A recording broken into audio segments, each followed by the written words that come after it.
Guys হঠাৎ করে আমাদের শহরে ঢুকে পড়লো গ্র্যানি। তারপরে এই গ্র্যানি শহরের মানুষের উপর অত্যাচার শুরু করে দেয়। এরপর এই গ্র্যানির সাথে কি কি হলো তা দেখতে তোমরা সবাই ভিডিওটা শেষ পর্যন্ত দেখতে থাকো।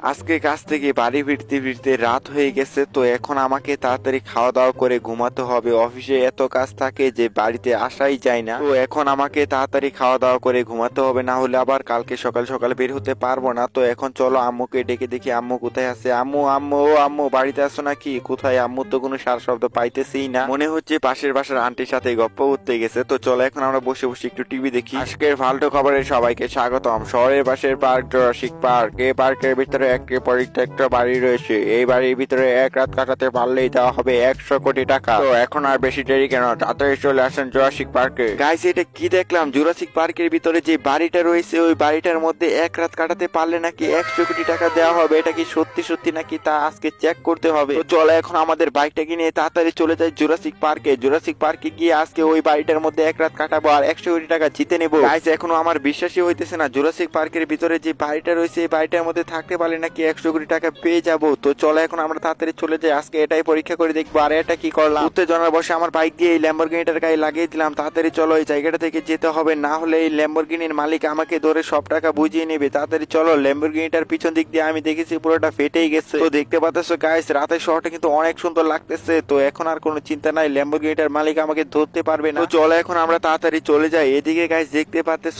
আমি কিন্তু শর্টকাট দিয়ে যাচ্ছি, রাস্তা দিয়ে যেতে যেতে আরো অনেক সময় লেগে যাবে, তাই আর কি শর্টকাট বেছে নিলাম। আরে এটা কি করলাম, আরেকটা গাড়ির গায়ে লাগিয়ে দিয়েছি। এখন এই গাড়িটার সামনের দিক দিয়ে তো পুরোটা ফাটিয়ে ফেলেছি। তাড়াতাড়ি চলো এখান থেকে যেতে হবে, না হলে এই গাড়িটার মালিক আমাকে ধরে ইচ্ছে মতো কেলাবে। এই গাড়িটার যে অবস্থা করেছি, ল্যাম্বরগিনিটার অবস্থা তো কমই করেছিলাম। তাড়াতাড়ি চলো এখন আমরা এই জায়গাটা থেকে চলে যাই। তো দেখতে পাচ্ছ আমরা রেলওয়ে স্টেশন পার করে এসে পড়েছি। তো সামনে কিন্তু আমাদের জুরাসিক পার্ক। তো চলো এখন আমরা জুরাসিক পার্কের ভিতরে যাওয়ার আগে এখানে ম্যানেজারের সাথে কথা বলে নি। ম্যানেজার এখানেই দাঁড়িয়ে রয়েছে, তোমরা দেখতে পাচ্ছ। তো চলো এখন তাড়াতাড়ি ম্যানেজারের সাথে কথা বলে তারপরে বাড়ির ভিতরে যাওয়া যাবে। তো ম্যানেজার সাহেব আমি এই বাড়িতে এখন থাকতে এসেছি আজকে রাতটা, এখন আপনি কি বলেন? থাকতে এসেছো ভালো কথা, সবকিছু জেনে এসেছো নাকি এই বাড়ির সম্পর্কে? আরে ম্যানেজার সবকিছু জেনে এসেছি, 100 কোটি টাকা দেওয়া হবে এক রাত কাটাতে পারলে এই বাড়িতে। আচ্ছা তুমি এখন বাড়ির ভিতরে চলে যাও, বেঁচে থাকলে কালকে দেখা হবে। 1 মিনিট গাইস, ম্যানেজার কি বললো বুঝতে পারলাম না। ম্যানেজার কি জানি একটা বললো যে বেঁচে থাকলে কালকে আবার দেখা হবে, এখানে গেলে কি আমি মরে যাব নাকি? ম্যানেজারের মনে হচ্ছে মাথা নষ্ট হয়ে গেছে। তো চলো এখন আমরা জুরাসিক পার্কের ভিতরে চলে যাই, ম্যানেজারের মনে হচ্ছে মাথা নষ্ট হয়ে গেছে। তো দেখতে পাচ্ছ আমরা বাড়িটার কাছে এসে পড়েছি। তো চলো এখন বাইকটাকে ভালো করে রেখে দিতে হবে। তো এখন চলো বাড়িটা আগে ভালো করে দেখিনি। তো দেখতে পাচ্ছ বাড়িটা কিন্তু অনেক বড়, তো এই বাড়িতে থাকা যাবে না, এটা কোনো কথা? তো চলো এখন আমরা এই বাড়ির ভিতরে গিয়ে দেখি বাড়ির ভিতরে কি কি রয়েছে। গাইস দেখতে পাচ্ছ আমরা ঘরে